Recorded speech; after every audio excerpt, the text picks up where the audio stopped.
Good evening, everyone. Welcome back to my homeschool channel in my bright, sunny, and cozy living room with another story from my life skills set.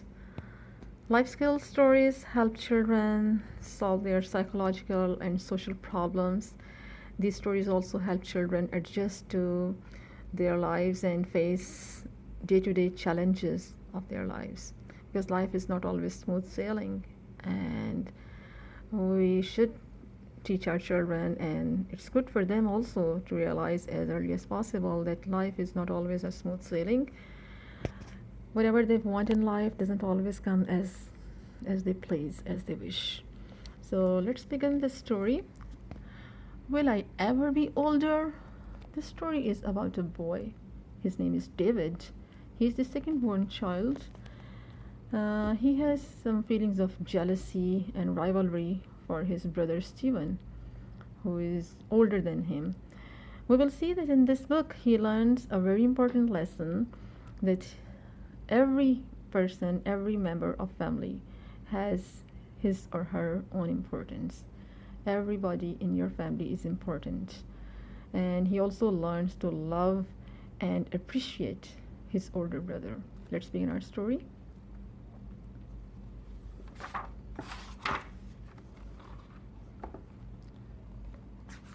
Let's look at the title page first. Will I Ever Be Older by Eva Grant, illustrated by Susan Lexa.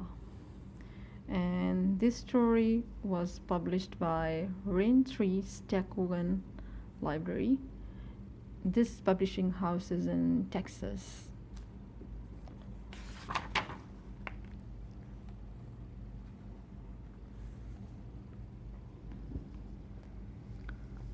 Stephen was born before I was. He's so lucky. Now he's 10, I'm 7.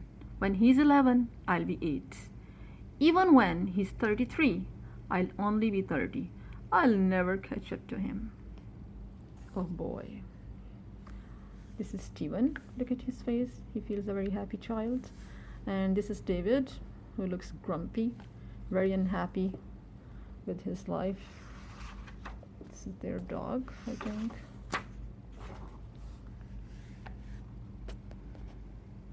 I hardly ever get new clothes. When Stephen gets new shirts, I get his old ones. When he gets new jeans, I get his old jeans. Sometimes his old jeans have a patch on them. I hate wearing jeans with patches. Well, here he's wearing Stephen's old jeans with a patch. And here you can see these are new clothes, and probably these belong to Stephen because there are new price tags also with these clothes. So looks like he is very unhappy with what's happening with him, and he feels like he's being treated unfairly by his parents. Do you think so? I don't think that parents treat any child unfairly, because parents love every child equally.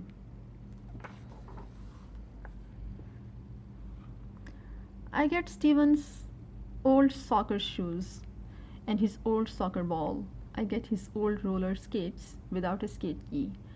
I even get his old teachers. Oh boy, his old teachers. That's very funny. Sometimes Miss Hardy says, David, why can't you be more like your brother? Stephen was hardly ever late to school. Or, Stephen would never talk to me like that. Or, Stephen always had his homework done. Why don't you? Look at his face. He looks very sad. He feels sad that why his teacher is always giving him examples of his brother, Stephen. This makes his situation even worse. Even kids are laughing. See?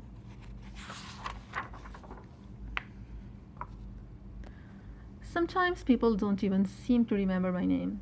Once in a while, Grandma calls me Stephen. I'm David, I tell her, but she forgets. Come here, Stephen, she says. This is Grandma, Grandpa, Mom, Dad. I think they are all setting up dinner table. Or I think it's a family dinner because everybody's here and they're all dressed up nicely. And Steven again is feeling very upset.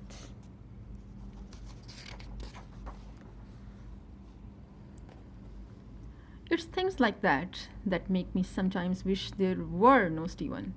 Last week, Mom and I drove over to pick Steven up after his soccer practice. He wasn't waiting for us where he should have been. Mom was worried, but I wasn't. Maybe we'll never find him, I said. And then I'll get to be the oldest? Mom gave me a funny look.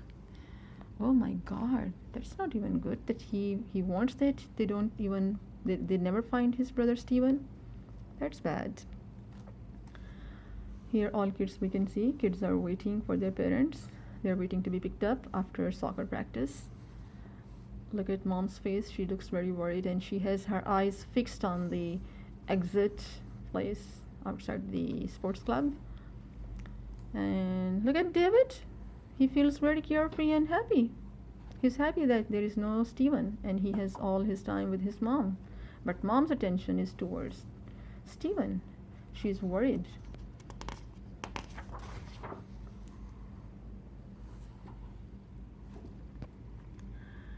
Then I asked, Mom, do you think I will ever be older than Steven? I knew it was kind of a silly question, but it's something I always wonder about. No, Mom said gently, but maybe being the oldest isn't always so great. What do you mean? When Steven was born, Mom said, Dad and I didn't know much about taking care of babies. We sort of practiced on Steven, and we were really nervous, but when you came along, we were lots of fun.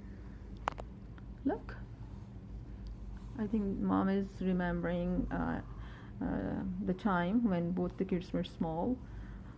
This is Steven, the older child, and if you see from his face, he looks a bit scared because the dog is pulling this cloth underneath him, this sheet. But parents have all of their attention towards the baby David. This is baby David. And David is also feeling very happy. He's feeling flattered at the start that Mom and Dad had more fun with him.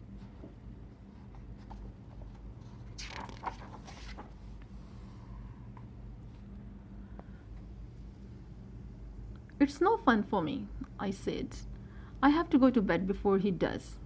He gets to watch all TV, all the good TV programs. He's always the lucky one. When Steven was your age, Mom said, he had to go to bed much earlier than you do now. I don't believe Steven ever was my age, I grumbled. Mom sighed and looked out the window. Here's Mom, you can see. And this is David. This is Steven watching his favorite TV program. He's laying on the couch. And we can see that again, David is complaining that he is being treated unfairly by his parents. But you can see that Mom is very gentle in making him understand that this is not the case. She doesn't get upset, she doesn't get angry, she answers him very politely and gently.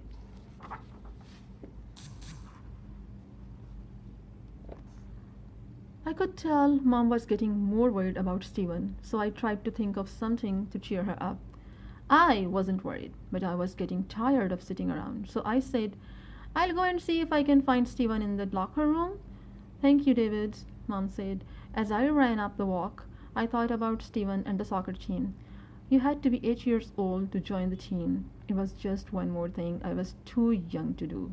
Oh boy, he couldn't join the soccer club. And the dog is running after him. He's going to find Steven. And here we see Steven came running. He has his bag, his sports bag in his hand. And look at David. What might have happened? Seems like he's about to fall. Let's see. Then I saw Steven running down the walk toward me. Where's Mom? He shouted. I can't wait to tell her the news. Without waiting for me to answer, he ran right past me, almost knocking me over.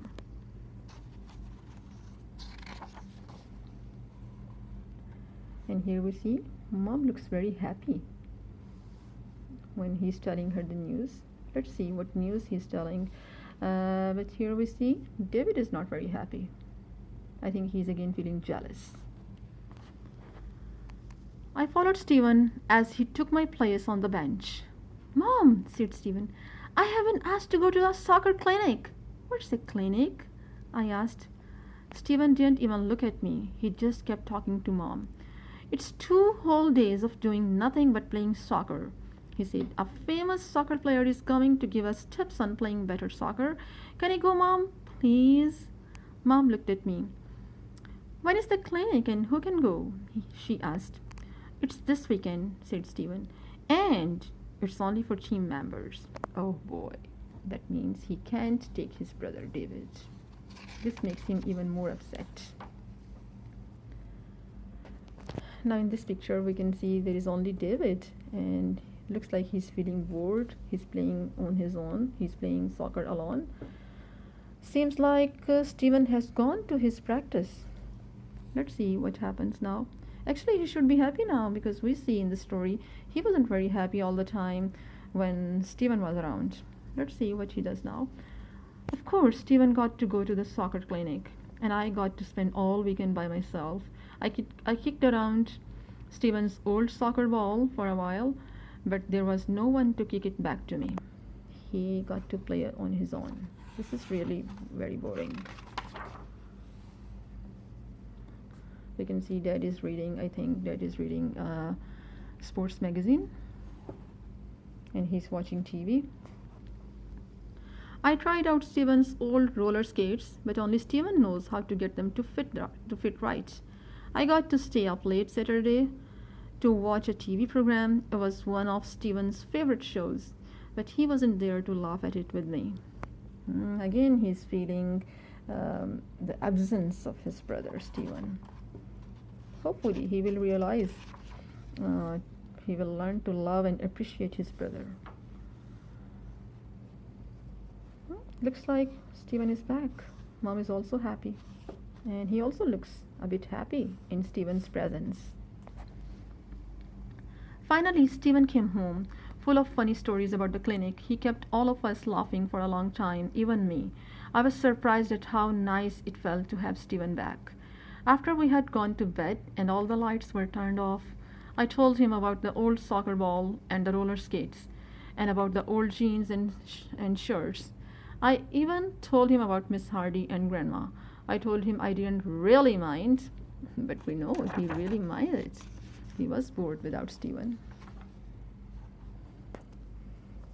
What's happening here? The 2 brothers are talking before bed, before sleeping, and the cat is also lying on their bed. Stephen was just about to sleep, but then he opened his eyes. Sometimes Grandma calls me David, he said.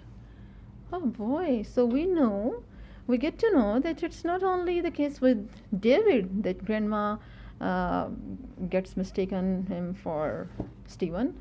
She sometimes calls Stephen also David. So this is a good story which tells you that what you think is not always true. This is the end of the story. So we know that in the story how David learns to appreciate his older brother. I hope you liked the story. Tell me, do you ever feel jealous or have feelings of rivalry towards any of your siblings or cousins? See you in the next video. Till then, take care. Bye bye.